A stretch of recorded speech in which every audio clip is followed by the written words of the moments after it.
Bem-vindos ao primeiro vídeo do canal Viagem com o Cris. Eu sou o Christian Damon e hoje eu quero falar com vocês sobre 10 dicas para organizar um roteiro de viagem. Essas 10 dicas, vale lembrar que são uma metodologia minha, uma forma que eu uso de começar a criar roteiros. Porque muitas vezes um roteiro ele é uma tela em branco, então você não sabe por onde começar, não sabe como começar a pegar as informações, como organizar, porque você fica perdido ali com tudo que você quer fazer. Então isso aqui vai ser uma forma de ajudar vocês a se organizar daqui para frente.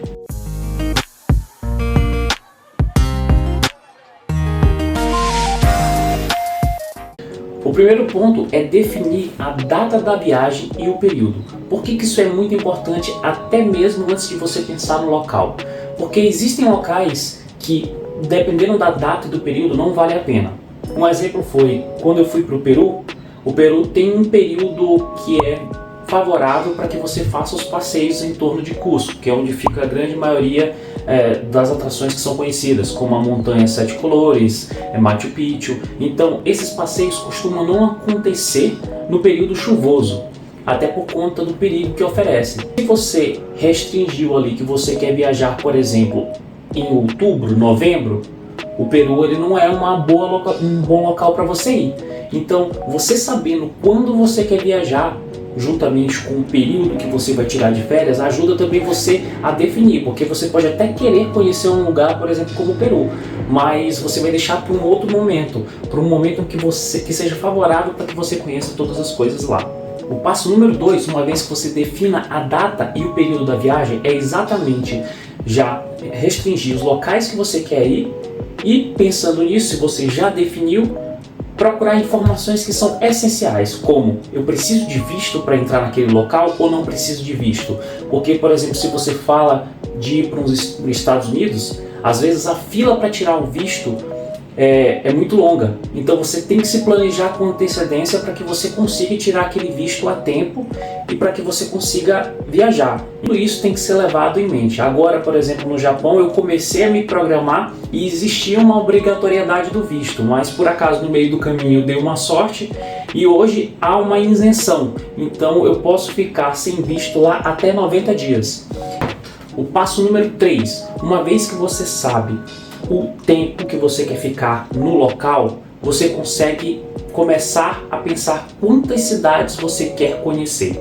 Uma coisa que eu tinha em mente desde cedo, quando eu comecei a planejar a minha viagem para o Japão eu quero ir para o Japão, mas eu quero conhecer muitas cidades. Eu não quero ir e ficar apenas em uma, por exemplo, em Tóquio. Eu sei que Tóquio é a maior cidade do mundo, tem muitas coisas para fazer lá. Eu acho que se você for várias vezes ainda vão existir coisas para fazer.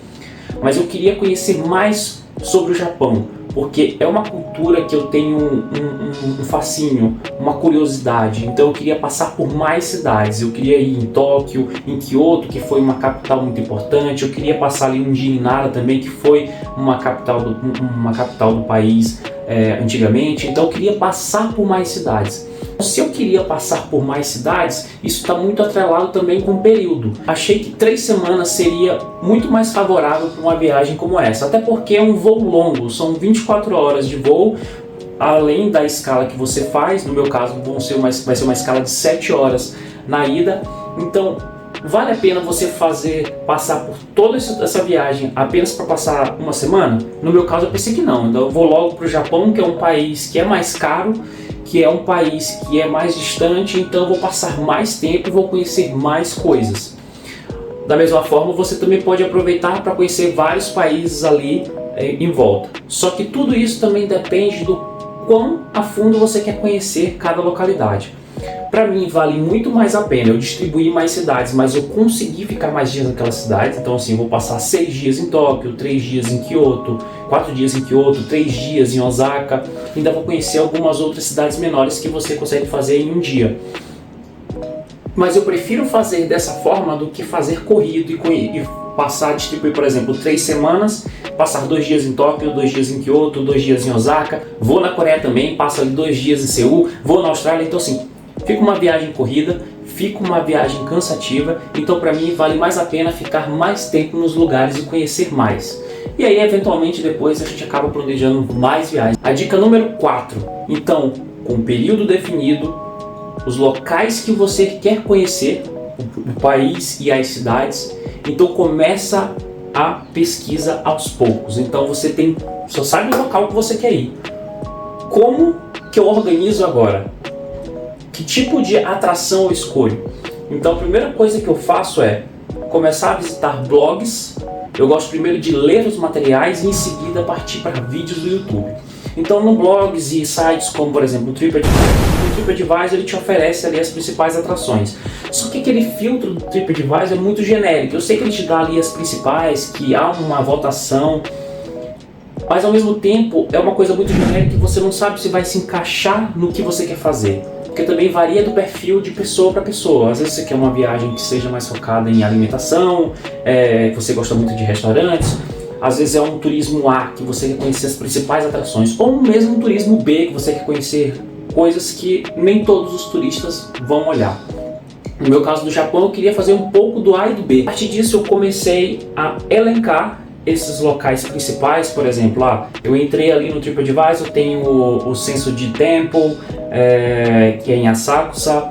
Você tem o Shibuya Crossing, o cruzamento ali de Shibuya, e vai procurando mais locais e vai elencando.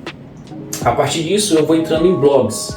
E nesse caso eu achei um blog muito bacana que é de uma australiana que chama The Invisible Tourist, e ela, como o pessoal da Austrália viaja bastante para o Japão pela proximidade, ela começou a elencar esses locais bacanas que ela conhecia. Comecei a montar já a estrutura do meu roteiro num Google Docs. Aqui nesse ponto também você pode já começar a anotar na sua ferramenta de preferência, mas isso fica para um outro vídeo a gente discutir como organizar e onde organizar.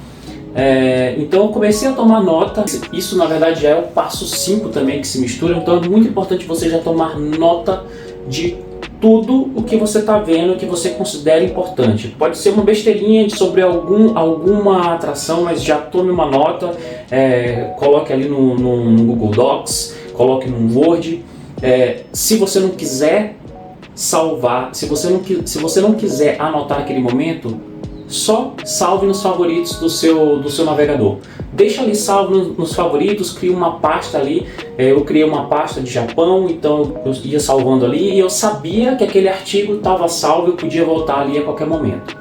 E é sempre muito importante, se você entende um pouquinho de inglês, ou mesmo se você não entende, você consegue linkar ali um tradutor ou um DeepL, que é um outro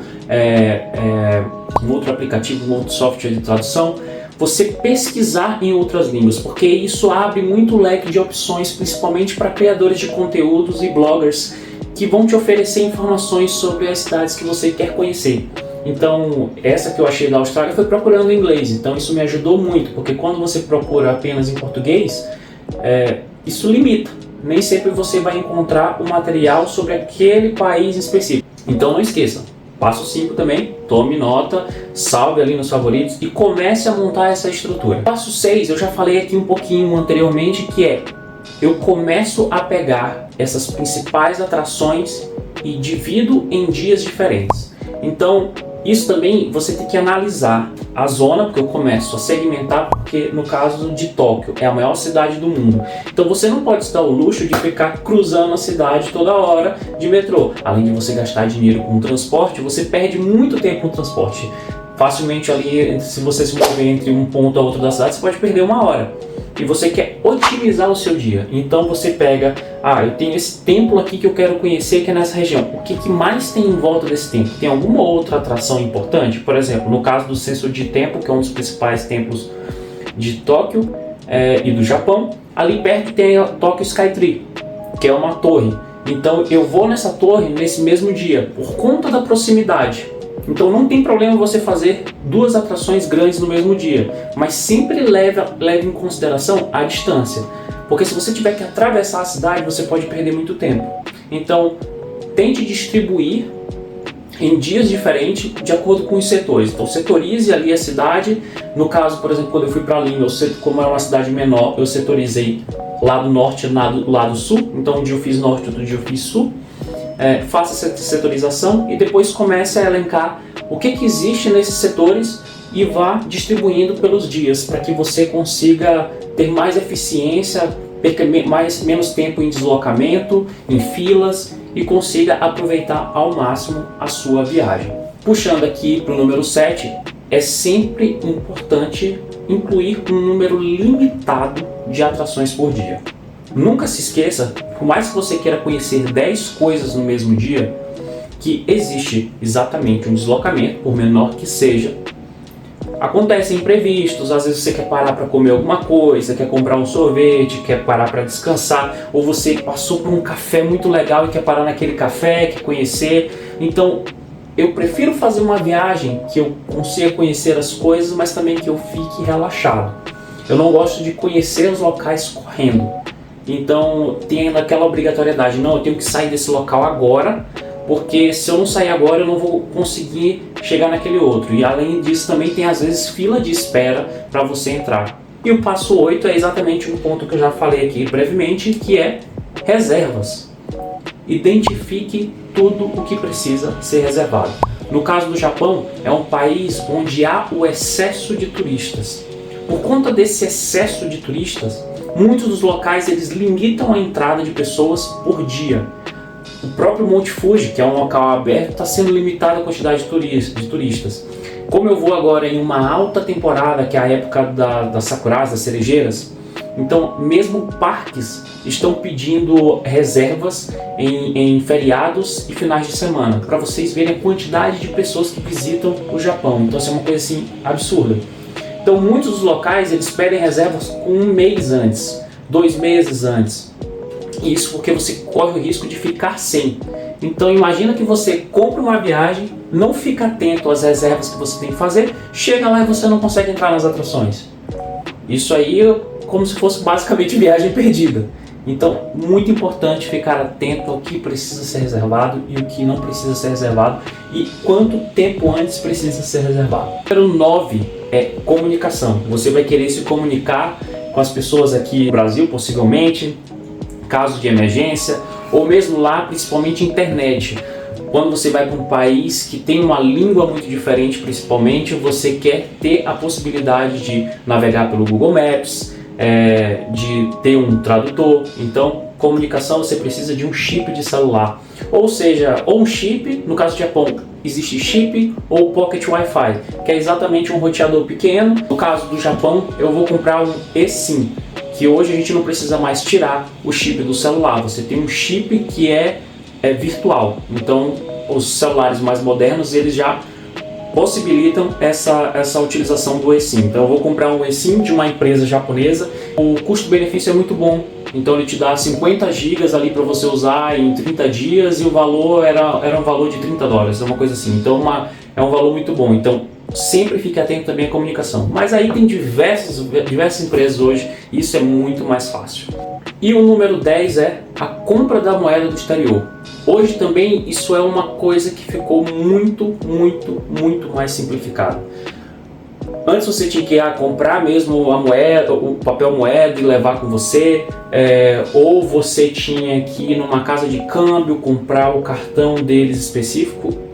Mas hoje já existem startups, bancos que te permitem uma maior flexibilidade. Nessa viagem vai ser a primeira vez que eu vou usar o Banco Wise. Eu dei uma pesquisada também, eu tenho conta no Nomad, eu tenho conta no Wise, eu também dei uma olhada no Revolut. O Revolut ele é mais um concorrente ali do Wise, eles se parecem mais, porque eles atendem múltiplas moedas em múltiplos países. Então esse foi um dos motivos que eu escolhi o Wise, também teve recomendação de outras pessoas. Olhei vários vídeos quanto ao funcionamento. Então assim, o Wise, você abre sua conta, você recebe o cartão em casa, o primeiro cartão é gratuito e você consegue comprar em moedas diferentes. Você faz um Pix ali, transfere transfere o real para lá e você consegue fazer a conversão para qualquer outra moeda e sai muito mais barato que você ir numa casa de câmbio. No meu caso, eu não comprei nenhum iene para levar físico, eu vou sacar na hora que chegar lá no aeroporto. E tendo em vista que o Japão ele é um país que usa muita moeda, apesar de tecnológico, ele é um país que ainda é majoritariamente, as pessoas majoritariamente ainda usam dinheiro mesmo, não cartões. Muitos dos nossos cartões não funcionam, mesmo o Wise, às vezes ele funciona, mas depende do lugar. Então você tem que sacar, então tem que ter isso em mente. Você também tem que pesquisar como é que funciona cada país. Mas isso, o Japão ele é uma exceção à regra com relação ao uso de cartões. A grande maioria é muito mais fácil você passar os cartões. Mas é sempre bom ficar atento a isso, como você vai comprar. Mas como eu também vou fazer escala, eu não pude esquecer que no caso do dólar, que eu vou passar para os Estados Unidos, eu comprei alguns dólares para levar e gastar no aeroporto, já que eu vou ficar um tempinho lá parado, tem alimentação, então sempre tenha isso em mente também. Ponto importante que eu já falei lá atrás de visto: se você for passar por um outro país, também tem que checar a necessidade de visto quando você vai passar por lá. Eu escolhi passar pelos Estados Unidos porque eu já tinha um visto que eu tirei há 10 anos atrás e ele está válido até esse ano, então eu não teria que fazer a burocracia para passar por um outro país. Eu já tinha aquele visto dos Estados Unidos, então eu comprei passando por lá. Então essas foram minhas 10 dicas iniciais para você começar a montar um roteiro. Essas dicas, essa metodologia inicial funciona muito bem para mim, porque às vezes você tem muita informação, não sabe por onde começar, mas eu acho que vai ajudar vocês também, pelo menos no começo, se você não tem ideia de como começar a montar o seu roteiro. Espero que esse vídeo ajude vocês. Se você gostou do conteúdo, se inscreva aqui no canal, deixe o seu like e nos vemos no próximo vídeo.